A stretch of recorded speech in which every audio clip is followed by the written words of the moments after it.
Hello, hello. Welcome. Thanks for joining.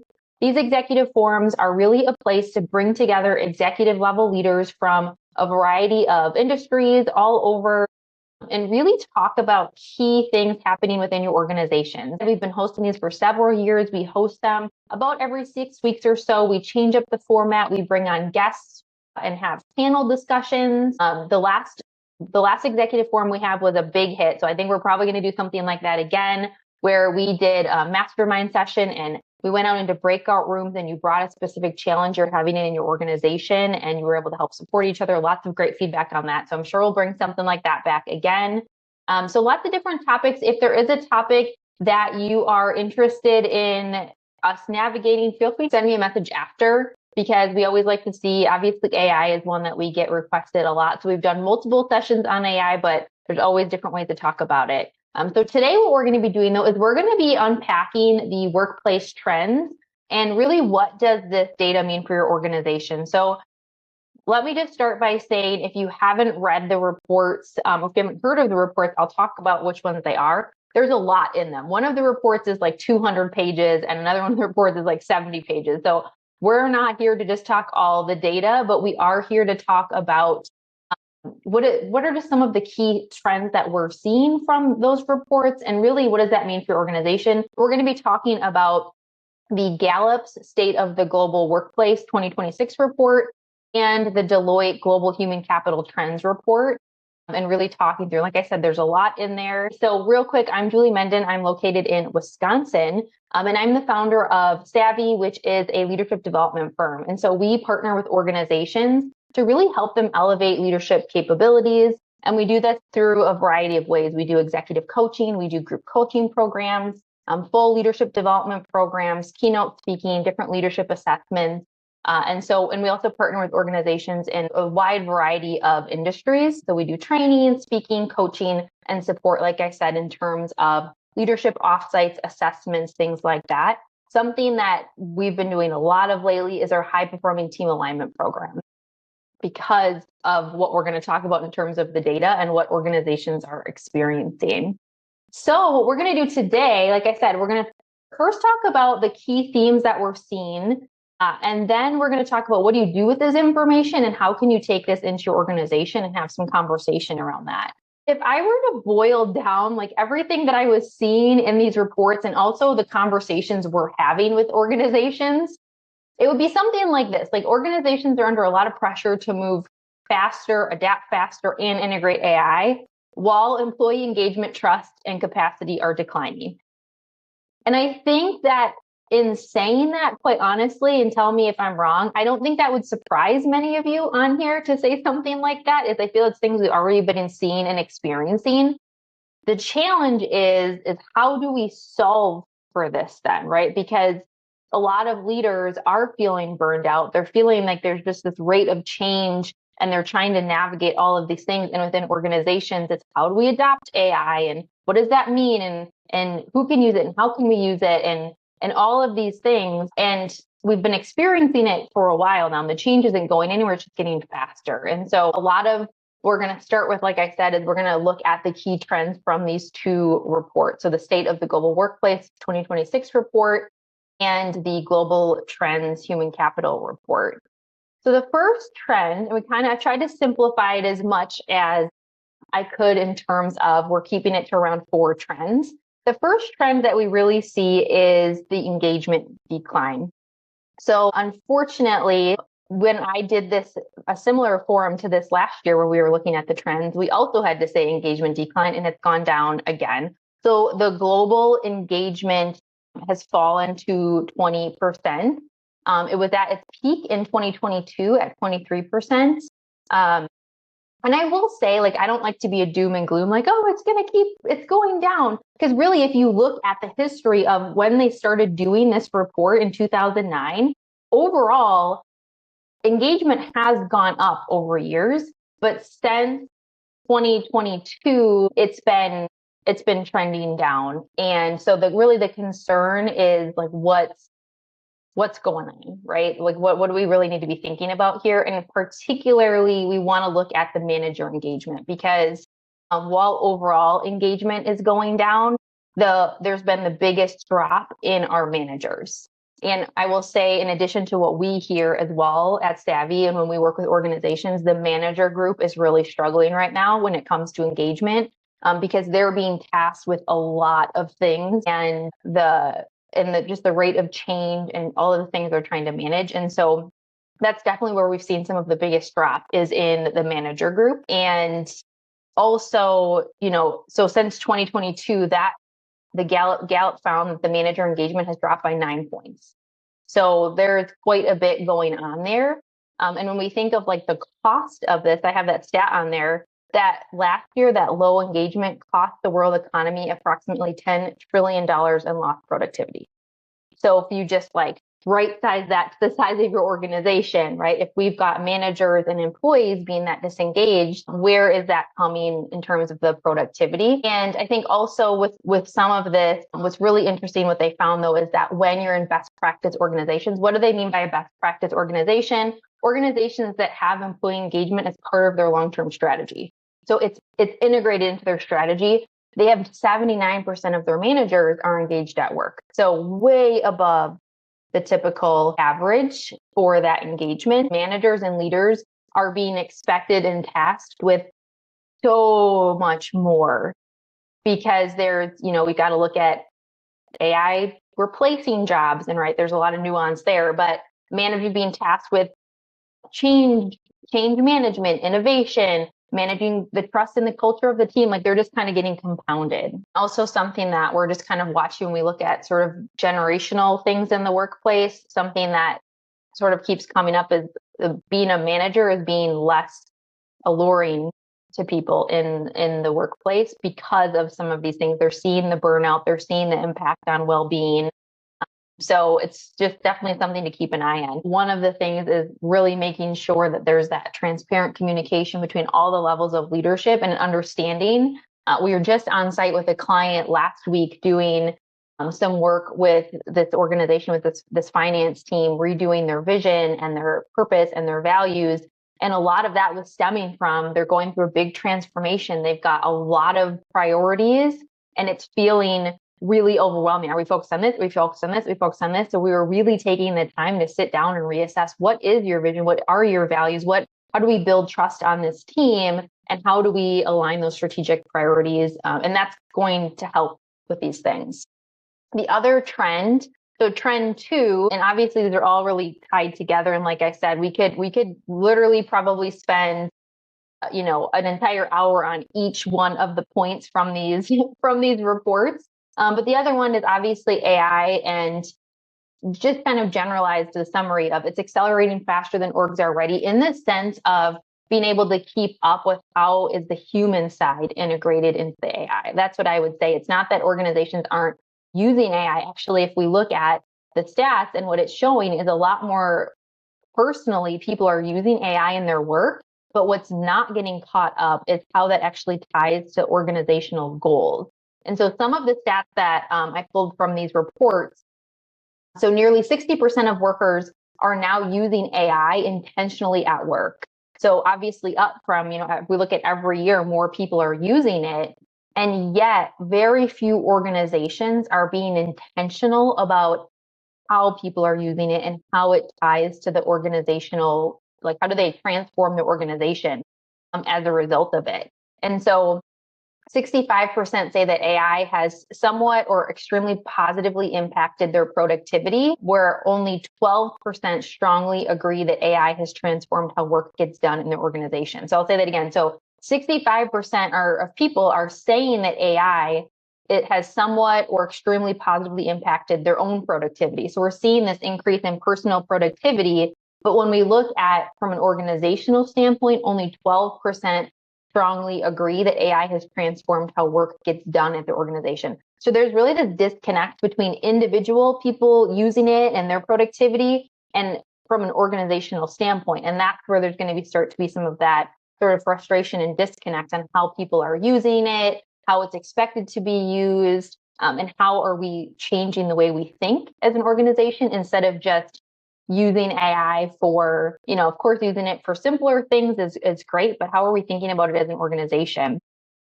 And so also then when we looked at, the personal productivity versus organizational transformation, this Deloitte comment was really interesting. The competitive advantage is now primarily less driven by technology differentiation and more by cultivating the human edge. I had to put that whole quote in there from them because that, I would say, is one of the big differences when we look at last year to this year. Of now we're realizing that it's not just about getting all the AI, it's not getting all the tools and getting all as much as we can. Now they're really realizing that organizations that are going to differentiate themselves are realizing that there's this human component that we really need to be looking at. And that's what that graph is kind of showing, is that when you take that human-centric approach, organizations jump the curve in terms of not just adopting AI, but being able to figure out how do you integrate it with like this human machine collaboration. The key thing that I'm sure other people are experiencing as well, where it's like, at least we've gotten over like the initial hurdle for a lot of people of like they're being resistant to using it. People are starting to use it.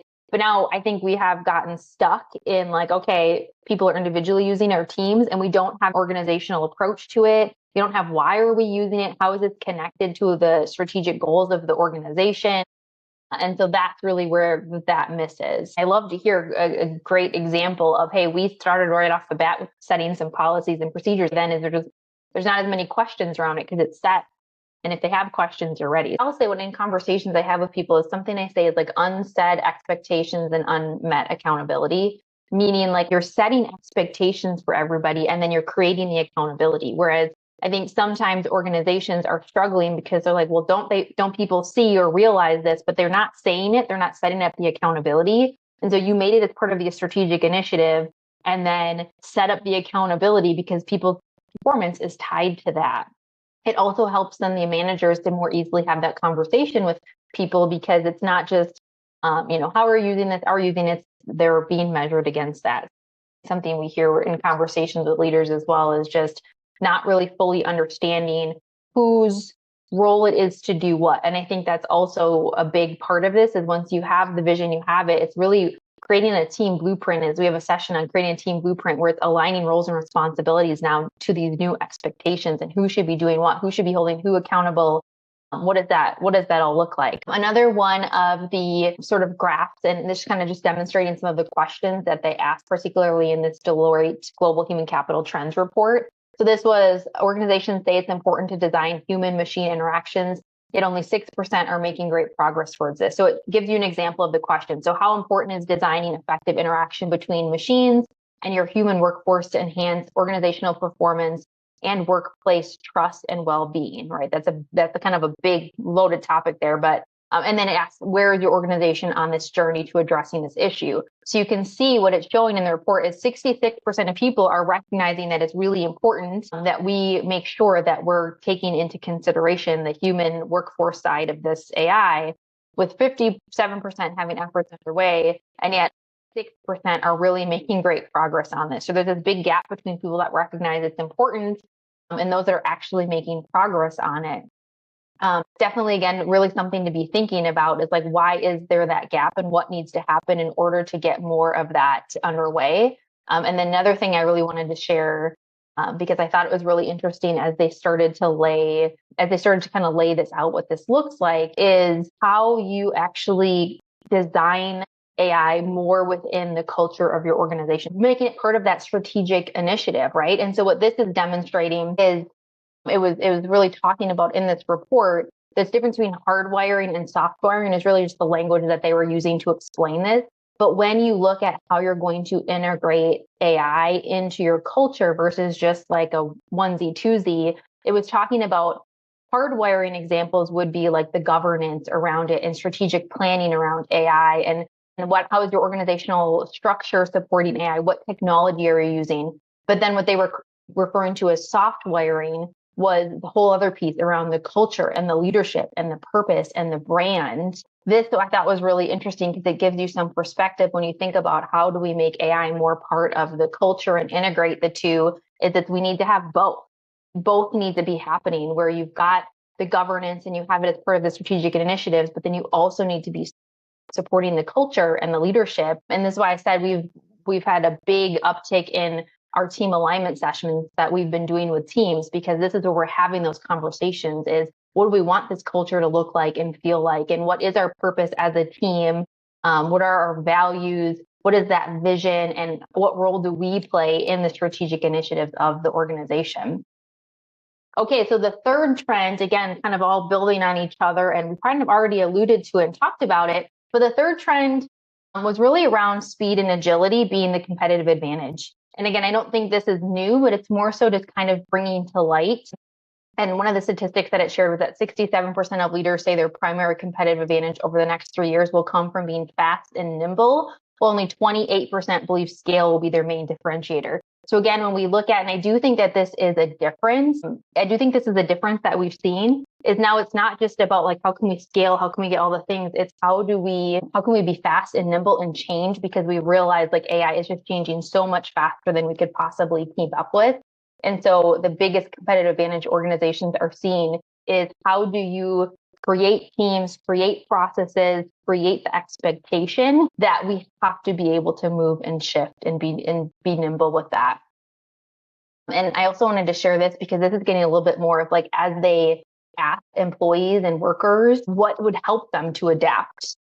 Because again, it can't just be theoretical. Like in order for people to have speed and agility, they need now support. And so what this is showing you is everybody who was surveyed said would be helpful for them in order to allow them to adapt, to be nimble, to have speed. And so 85% said like regular short challenges served up by AI to provide challenges to learn by doing. 84%, in the moment guidance provided in all of the tools and systems that they use. 83% pairing you with somebody who might have a different perspective or expertise. So you can kind of see like AI coach. Now we know that all of these are totally feasible depending on what you're doing, but these are things that they were saying would support them. And so kind of just to get your wheels turning of like where within these things do you have the ability to have any sort of control, influence, or create spaces like this to help support people in adapting to that change. Trend number 4, and like I said, we kind of already talked a little bit about this, but just one thing, again, just really zooming out and looking at, because again, especially the Deloitte report on the global trends, it gets really deep. It's mostly talking about AI and how organizations need to rethink about AI and all of those things. And so obviously there's even more in there, but if I really just zoom out, and it's just something that was said earlier, but the leadership expectations have expanded a lot. Right. And I just started to like list, like as I was doing this, I was like, they're expected to, our leaders are expected to drive performance and navigate uncertainty and lead the AI adoption and build the culture and retain talent and prevent burnout. Building trust and psychologically safe cultures is a huge conversation. We've been having a lot of conversations with teams on that right now, because when you bring the amount of change that AI and organizations are bringing, the unknown and the uncertainty starts to decrease people's feeling that they're safe. And it's a trusting place if they feel like they're not getting all the information. So we've definitely see a big increase in those conversations. A lot of organizations haven't redesigned their leadership support or aren't addressing some of that reality. Like I don't say that they don't know that it's a reality because you're all experiencing it yourselves, but it's really like, how are we addressing that? And so, when we're thinking about just how do we manage all, I think again, trust is a really big one. And so I just kind of plopped in that one of the other stats that was in the report is that, again, 57% of the people who were surveyed recognize the importance of how AI affects human relationships. Specifically, it called out culture, trust, and collaboration, but only 5% report making great progress here. So, and that is a huge gap. And really, again, that trust piece being a big part of the conversation, because we need to have those foundations of trust and feeling like people are comfortable taking risks. People, you need to feel like you're in a safe environment to take those risks, to try the new things, to challenge things. And leaders are really being kind of squished to manage all of those different things. When I'm hearing, this kind of fear, what we're seeing is like how AI and things are going to replace the workforce. I think just even that part of that conversation is that the human need is not going to go away. Will it look different? Yes. And also like, hey, we have this expectation that you all learn AI because it is going to change the way we work. And whether that's in this organization or other organizations, these are going to be skills that help you. So I thought that was a really interesting reframe for people as well, to help them to realize that the skills that if they start learning now is going to help them in other areas. And piggyback off of that, I'll just bring up a point that came up on a previous forum we had, what specifically around AI. We were talking about, again, realizing like what it's best for, the capabilities, and what the humans are best for. And one thing it is AI is, coming in and maybe doing some more of the more like entry, like data things, or it can help analyze data, or it can do things like that, which can free up time for people to be more in their, strategic thinking and to think bigger picture. And the challenge though, for some people is there the fear around that, because that's flexing a new muscle. And so that's a whole nother thing that's come up, is this need for leaders to work and for really the workforce to work on their critical thinking and work on some of that and more of that strategic thinking, because there's ideally, hypothetically, the idea is that people have more time freed up to work on those strategic initiatives. But that is sometimes asking people to flex a new muscle if AI is going to come in and take over some of the things that they previously had done. Are there ways your organization is redesigning work to meet these changing needs? Like for example, in the reports, they talk about, I don't know how I feel about this, but one of the things they talk about is like bringing IT and HR together under one area so that they're literally like working together on these initiatives. I'm like, oh, that would be a really interesting, because they obviously innately have different, priorities and focuses and which one kind of leads. But, it is really interesting concept, because it's like, how do they create this partnership? And there'd be a lot of crucial conversations, I think, on that, of like, where does tech, lead out a little bit? Where does the human side lead out a little bit? And finding that balance. And obviously every organization and every industry is going to be a little bit different, which is why having those conversations with leadership is so important. So I just kind of took those things and put, what should organizations be doing? Again, we talked through a lot of these things, but just some quick hit things here before we wrap up. Revisiting strategic plans and goals is a big part of it. Doing this team alignment work. If your organization hasn't done this, or individual teams haven't done this, to really figure out, how do we fit within the strategic goals now? What does that look like for our team? That is a big thing. Rebuilding that manager support. Again, we're talking about, every single year we're seeing the engagement of managers go down. When are we going to kind of revamp what that support looks like for them? Because it's a crucial role. Redesigning work, kind of what we were just talking about, not just adding AI, but how do we redesign the way that we think and the way that we communicate and the way that we, design our departments, things like that. Obviously, increasing communication and transparency. I know a couple people talked about that, as being honest, to just say, hey, we don't have all the answers. This is what we know. Building adaptability as a leadership skill, right? So again, just knowing that is not going to slow down anytime soon, and then still protecting that human connection. That piece is never going to go away. If anything, as we get more technology, as we get more AI, people crave more of that human connection. And so making sure that's still a priority and emphasizing that within your organization. Hopefully you're taking away some interesting either stats that I shared or insights that people shared with what they're doing in their organization. If you want to bring this conversation to your organization around what this looks like, please reach out to me and we can talk about having a similar conversation like this within a small group of your leaders to talk about some of this research. And then, of course, if you are looking for support in any of the areas that we as an organization help support people with, whether it's having some of those strategic planning conversations, doing some of that high-performing team alignment work that I mentioned, or your training programs, please reach out. We'd love to connect with you and share more about our capabilities as an organization. Thank you all so much for joining, and enjoy the rest of your day.